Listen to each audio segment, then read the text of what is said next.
can look at the finals MVP odds too, which are shaken out. Jason Tatum, despite all that we were talking about, still the favorite, plus 125, which I'm kind of curious about because if he's had 2 poor shooting games, even with the rebounds and assists, I'm not sure that makes you an MVP. Jaylen Brown is next up on the rankings at plus 175. Luka is actually next at plus 600. And then the dark horse is Jrue Holiday at plus 750. I don't know, man. I don't bet on sports and I don't bet on the NBA because I'm an NBA voter and all of that. But I will say that seems like Jrue Holiday seems like he's kind of the leader in the clubhouse after the first 2 games. I don't know. Are you taking the Jrue Holiday bet here?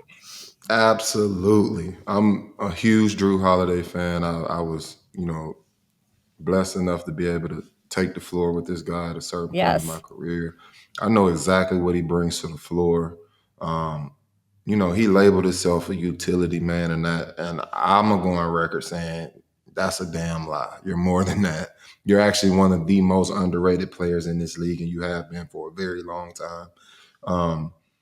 Just what he brings, we're not going to even talk about the offense. I think he's one of the, he's a very, very talented offensive player. And not only is he talented, he's smart, which he doesn't get a lot of credit for. But just defensively and what he brings on the defensive side of the ball is unmatched. I watched the year I tore my Achilles in New Orleans, I watched him literally destroy Portland's go-to guards in CJ McCollum and Damian Lillard by himself. To the point where they swept. And it was literally just him just being himself on the defensive side of the floor. And it's almost where you can watch this dude and be in awe. Like the same way you can watch a guy perform offensively and just like, man, this is amazing. Like that's literally him on the defensive side of the floor. And the sickest part about it is it's almost nonchalant how he kind of goes about it. Most defensive guys, it's a lot of extras to, what they bring. And Jrue, he's just calm, cool, and collected, super nonchalant. And you look up, he's got 6 steals, 4 blocks. The guy's shooting 4 for 20 that night. And, Drew's just laid back chilling. He probably didn't even break a sweat. So, I'm a huge Jrue Holiday fan. I felt like he would be the X factor in this series. And I had a feeling he would kind of be overlooked in what he brings to the game on a nightly basis. But, I think he's a great pick. Now. He was the leading scorer in game 2. It's hard to do it now. It's right in front of you. It's hard to miss it now. Yeah. But, coming into this series, that wasn't necessarily the case. He wasn't getting the praise of what he brings to the game. So I do feel he's a guy that could, sneak in and get him, a finals MVP in an Andre Iguodala type situation. Not the most impressive numbers, but it's like you have to respect it and what he brought to this series. And I can definitely see that happening for him. Without Jason Tatum so far, obviously we're only 2 games in, but without Jason Tatum putting up numbers so far, and in fact, particularly not shooting well. He's not just being average. He's not just below his normal. He's particularly not shooting well. And look, he's making it up in other parts of the stat sheet. He's making it up on other parts of the floor. You can see his impact of the game just by watching 5 minutes. So this is not a knock on Jason Tatum, but those are not finals MVP numbers. So you're really talking at this point to me, if the Celtics continue as they are, and we'll see. And Tatum may turn in 3 amazing games in a row here. But for now, you're talking about Jaylen Brown and Jrue Holiday. And the way the voting works is they pick 11 media members and they give them little slips of paper at halftime of whatever the closeout games are. And they say, if this turns into, a clinching game, please give me your slip of paper. We'll collect it with, 30 seconds to go, 5 seconds to go, depending on how close the game is at the end of that closeout clinching game. And of those 11 people, you kind of look at the numbers. They look at, obviously, their impact on winning. And I think there's some sentiment there, too, sometimes. And Jrue Holiday is a media favorite. I think that media members, people like you who watch the game closely, I don't even think it's like, oh, we like him because he's a good guy, although I do think people like him because he's an extremely good guy. I think that anyone who watches basketball regularly, and if you are in the basketball media picking finals MVP, you watch a hell of a lot of basketball games, Jrue Holiday's value.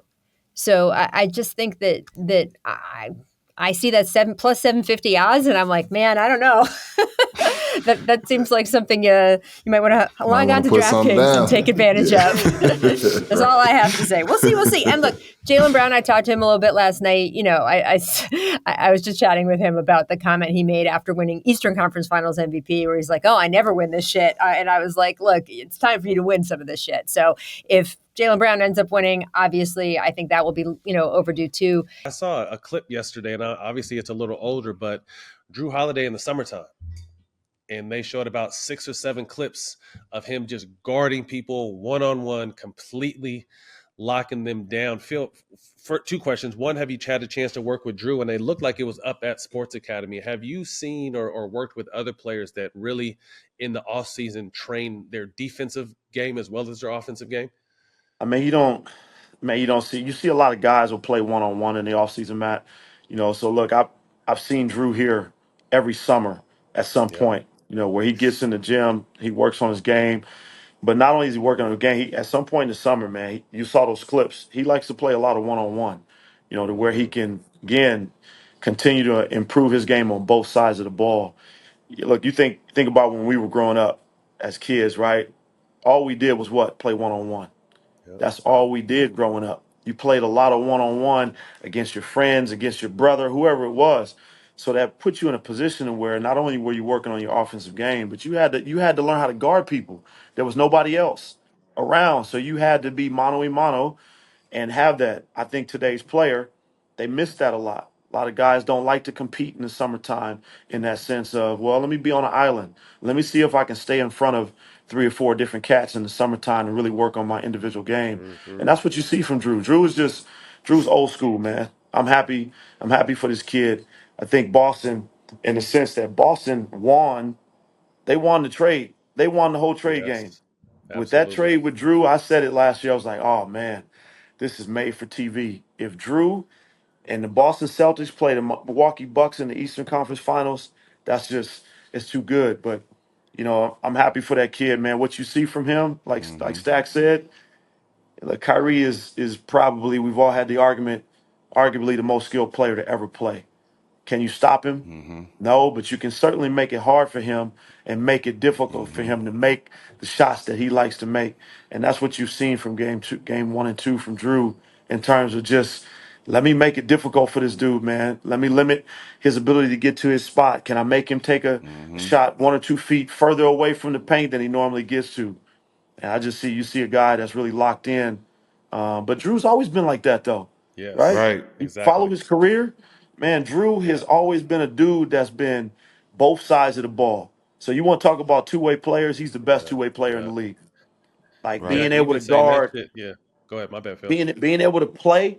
And look, people forget about his scoring because he's on Boston. Man, Drew's Yeah, a bucket. yeah, Don't yeah, don't get it twisted. That man's been a bucket his whole career, but he's accepted the role of, let me kind of put my offense to the side and let me be this guy that Boston needs me to be so we can win this ship. yeah. Right.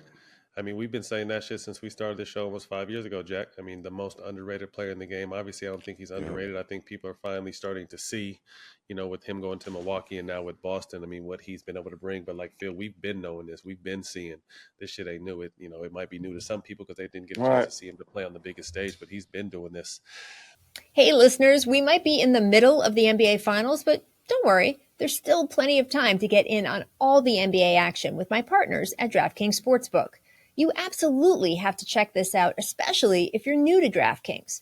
You can use my code, BULLYBALL, and new customers can bet just $5 and they get $150 in bonus bets instantly. That's right. New customers can bet just $5 on anything and receive $150 in bonus bets instantly. So what are you waiting for? Download the DraftKings Sportsbook app now and use the code BULLYBALL only on DraftKings. And if sports betting is not yet available in your state, don't worry. DraftKings is the one-stop shop for all things daily fantasy, where you can join in on all the fun and have a shot to win cash prizes. From tip-off to the final seconds, DraftKings has you covered with same-game parlays, live betting, odds boosts, and so much more. So go ahead, download the DraftKings Sportsbook app now. New customers use my code, BULLYBALL, and you will bet just $5 and you can get $150 in bonus bets instantly. That's promo code BULLYBALL only at DraftKings Sportsbook. The crown is yours.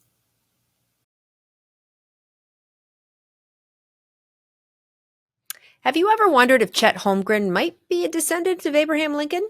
Or if a UFC fighter could beat an alien in a fight? Well, maybe you haven't, and that's okay. But Shea Serrano and Jason Concepcion from Six Trophies, well, they certainly have. If you're like me and you like to listen to as many good basketball podcasts as you can, after you're done listening to Bully Ball, you gotta listen to Six Trophies. Every week, Shay and Jason serve up the biggest moments from around the NBA with their patented mix of joy, banter, pop culture side quests. They also hand out 6 pop culture themed trophies for 6 basketball related activities.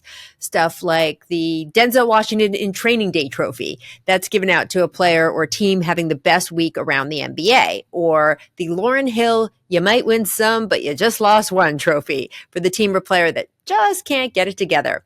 Plus a bunch more trophies for all the good, bad, or just plain head-scratching moments around the NBA.